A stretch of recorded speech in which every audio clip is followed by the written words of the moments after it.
Well, I'm at the Popham Fly-in, Popham Fly-in. Somebody's dumped a dog on me. So I'm sat here, dog sitting, listening to aeroplanes.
Check the water, it's alright. We'll undo the oil cap, take it out,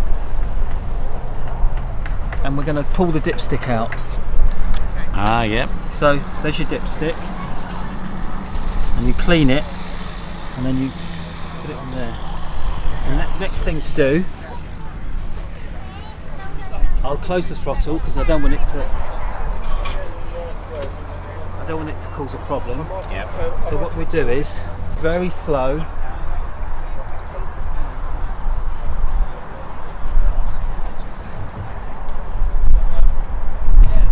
Compressions are nice on this.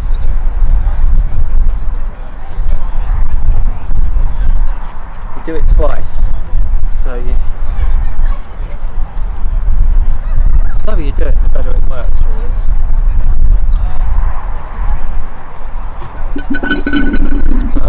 So we'll just wait a minute, we'll do it again.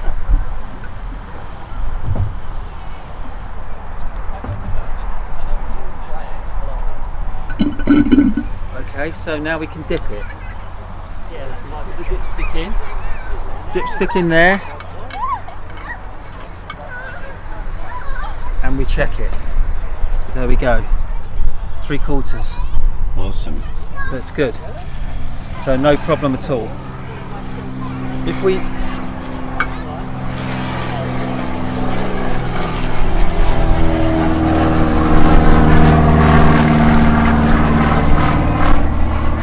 back on. I'm in that motorhome, that big one down at the bottom. Whereabouts, sorry? Down on your right, with in the camping, the big long motorhome.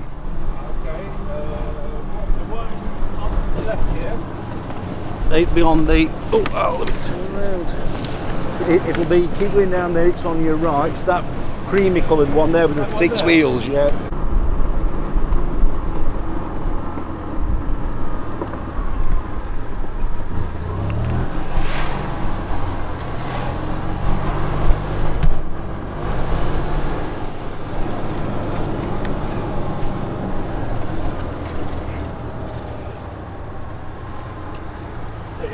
Superb, thank you.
Right then, there's a lesson to be learned here. These are the ribs. They're made out of a lightweight plywood. I'm not sure what the wood is. Is it spruce? I don't know. You can tell me if you know. But they were already cut. And I sanded them and then covered them with a clear coat, 2-pack clear coat. I brushed it on. Before I did that, I obviously smoothed everything up and cleaned off all the sharp edges. You probably saw that. But then when I came to try and fit them, I noticed that they were too large. The instruction says these are supposed to go on the outside, like that one is. This is the outside edge. Now, that one's very difficult to get in because they're a little bit too large. And what was happening was, particularly on here, is I made a bit of a mistake. Now, if you look, this edge is trailing inwards. So this is narrower here than it is here. So you can't just kind of put it in and slide it in because it's too narrow here. So what I was doing, I made a mistake. I was putting this in and then I was bending it so it went into this corner and then seeing if it fit, and it didn't, and then I kept having to do a bit of flat wheeling out of here. It was a bit stupid. I'll show you what I was doing, and I don't know, I must have been tired. I was putting that end in there and then you can see that doesn't fit, but if I try and get that in here, because it's narrower, it's too tight. So I was bowing this to get it in here, and then it broke just here.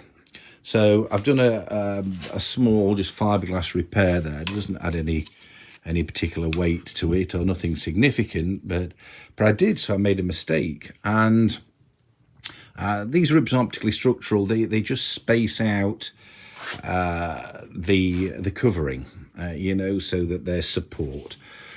Now, the reason I made a mistake, and it's being tired, do you know, some of these jobs you shouldn't do at the end of the day, and I do question how many hours in a day you should actually spend working on an aeroplane, because you do fatigue at the end and make mistakes if it's not your everyday. So I never thought, though, if I just stuck this in that corner, that just slides in that way, and it was easy to do. But regardless, that's what I've had to do. I broke it doing that. So you live and learn. That was the next morning when I thought, what am I doing? So a bit of a fiberglass repair, but what you get again is you get these, the issue is they might be cut out nice and round, but you get these little welds, you know, in the corner, and they affect things. So there's been a little bit of just working with the Dremel to let the weld so that we can actually butt the rib up against here for more security.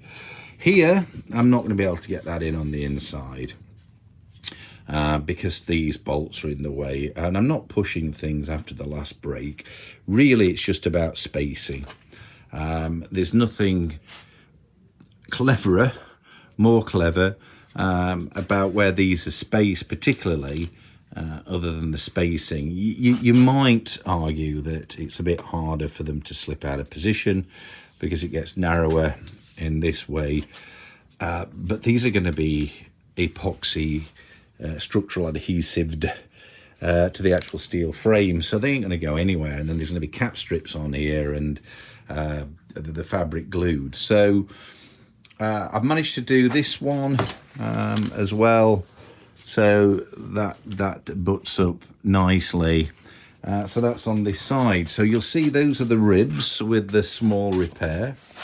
I was going to just Dremel wheel out these little holes. You know, the holes here are for weight, I guess. But there's a bit of enough strength in that fiberglass. But the few ounces of weight that adds, I didn't want to push things, and you know, I'd rather have the strength just to be 100% sure than a couple of ounces. So that's where we are. The next thing is, because we've been dremeling out these ends and flat wheeling things to get it to fit, I've got to go and just clean things again. Okay. So there we go. They're all in, they're all fitted, they're all buttered up against these tubes. The next thing is they need epoxy resining in. The issue I've got with the epoxy resin is that comes in the wing kit that I haven't got, so I can't epoxy these ribs in. I've been offered to have the epoxy put in the next container that's coming with the covering kit, which I've said, well, yeah, okay, go ahead and do. But I can't sit and wait for that to come. That could be 4 or 5 weeks away. So, well, I could. I guess it doesn't hold me back much, but I didn't want to, so I've just ordered the equivalent here in the UK. I reached out to Stefan and asked him if there was an equivalent here in the UK, because the stuff that comes in the kit obviously is sourced in South Africa. And he has sent me a data sheet, but also sent me a brand name of similar stuff. So I think it's a bit more expensive here. That's the UK prices, but regardless, it's coming, and for the small price, I've just ordered 400 mils, just enough to be able to do these ribs, and hopefully the ribs on the tailplane that I'm getting to next. But hopefully, you know, we can get that out of the way. I can put the cap strips on. There should be enough to do that. We will see. Okay, changed my mind. We decided to clean them holes out after all. Looks much nicer now. So just a bit of a fiberglass repair on there, because the wood did crack there, I think it was. Or was it there? Can't tell now, it's such a good repair. But it did crack. I think it was there over that hole. But we're all tough. Looking good. Same again then with the vertical stabilizer. They're all fitted in, ready to be epoxied in with the epoxy adhesive. So the next thing we've been doing, I've just been putting these stops on. The first thing I did was just set the neutral position of the elevators, and you know, I assumed I set them so they were vertical. I guess I would assume it doesn't matter. You could probably set the neutral position further forward, and maybe that's something to look at. But I set them vertical, and then what we're allowed is when you pull back, the elevator is allowed to deflect upwards by 30 degrees.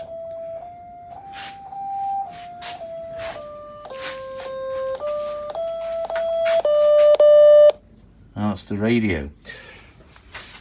Up by 30 degrees, and when it deflects downwards, it's allowed to deflect down by 25 degrees, plus or minus a little bit of a tolerance. So to set that, set the stops here with these Jubilee clips, we call them. These Jubilee clamps, Jubilee clips. What would you call them? What do they call them here? Oh, I don't know. Hose clamps, that's it. So the people call them hose clamps. We tend to call them Jubilee clips in the UK, or we certainly do where I come from. But anyway, with that, we've set the stops forwards and backwards. Now, the drawing in the manual shows kind of a stop on the other side, but here as well. But it's no longer part of the kit, so I don't know whether this is a replacement or we're expected to fabricate some other stop. But anyway, that is forwards and backwards. Doesn't seem like much movement, must be very sensitive, but it is anyway. There we go. What have we got in here? Been ordering stuff. It's some safety wire. I don't know how much of this we need. You could buy, I bought this on Amazon, it wasn't much, about a tenner, but I could buy about 30 metres of this or 150 metres of this less branded stuff, and I kind of went, I didn't know whether it's 5 times more in the other stuff, and it's 8mm wire, and is 8mm wire 8mm wire? You do get different grades of stainless steel. It's made out of stainless. But I went for the more expensive stuff. Oops.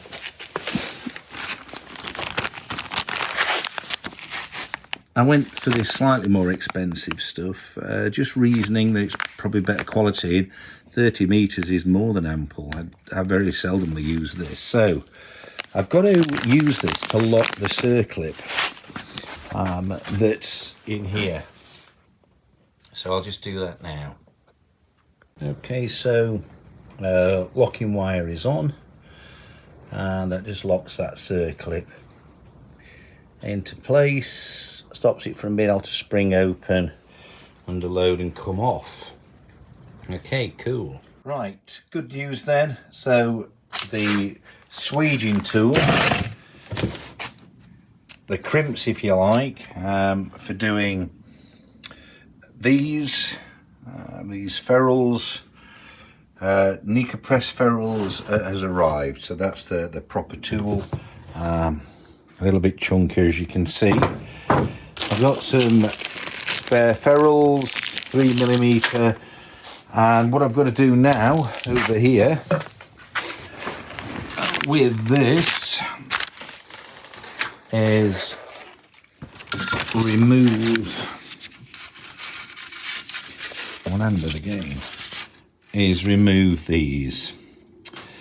Okay, wish me luck, hopefully without damaging the wire. Right, looks like I've got away with it. We've managed to get those off. Caused myself a little bit of trauma, blood blister. We're a little bit frayed on the end. Hopefully that's not going to be a problem. Let's see. I cured the problem. I just trimmed a couple of millimeters off. Seems that the pliers have got cable cutter in it, and they cut really well, so good. Right then, so we have heat shrink tubing, a little bit of that size, a bit bigger, 2 Nika presses, ferrules, swaging ferrules. There we go, both are on. A thimble, the bracket, and now we'll just try and tighten it all up into place. Beautiful. So it's going to go like that. Can you see? And we're going to have to just crimp that nice and tight up to here. So it's a case of holding it tight and crimping it at the same time. Let's give it a go. So we open it up. I might be able to do it one-handed.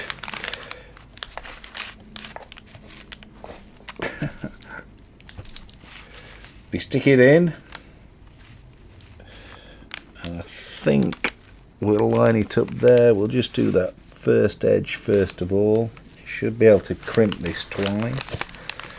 So let's see if we can do it. I'm holding this now as tight as it will go. Okay, and let's crimp. Okay, there's one.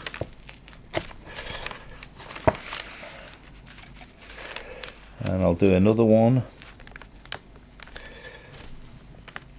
on the outside edge.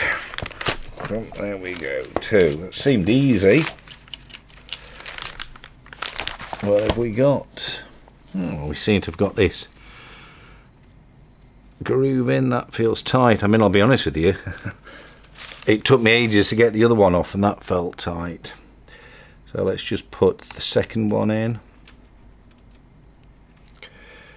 You have to be careful of these frays. You kick them up. Oh, we just had it in a minute ago, didn't we? There we go. Second one, which we'll put here again, same position.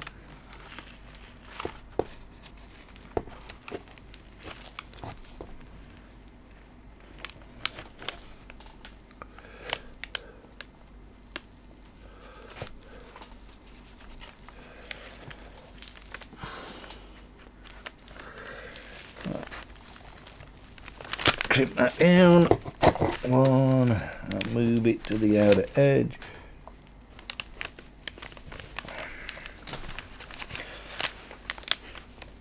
And crimp that down there. Okay. And that is the 3mm hole. So, done properly this time. I've got that just to cover that tail end, and then we'll slide this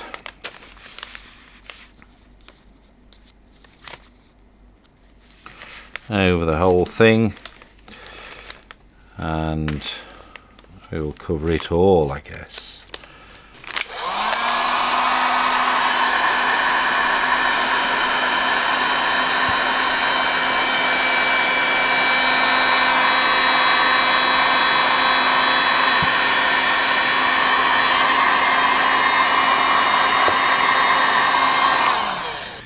And shrink it up.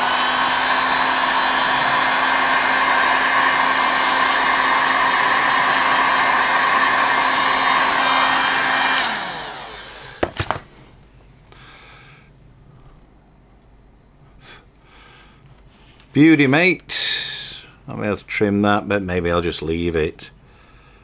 That's one done. Rescued and repaired. Beautiful. There we go. Second one swaged on using the proper crimpies and using a bit of heat shrink sleeving over the top. I might trim that back or might leave it. Probably leave it. Leave it. Right, okay. So the cables are kind of in. They're fastened in there. Swaged into place.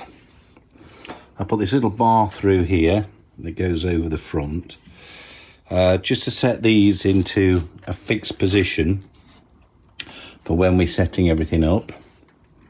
The cables go from here through those tubes, and you'll see there's little nylon sleeves through there, through to those pulleys at the back.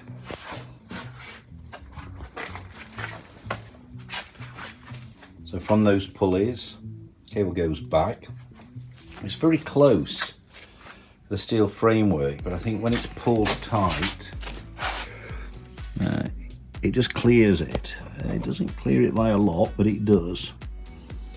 So definitely needs to be tight, but we know that anyway. So that comes back through two more sleeves underneath the luggage bay floor to the back, and they cross over. You might not be able to see it very well, but they actually cross, and they cross at this point where you've got two vertical sleeves. And there's a crossover mechanism, so you know the left rudder goes to the left pedal goes to the right side of the rudder. So those are in, they go to the back. There's a couple more sleeves at the back. Anyway, don't forget, if you like these kind of videos, hit that subscribe button, give me a thumbs up, leave me a comment down below, and I'll see you in the next video. Bye for now.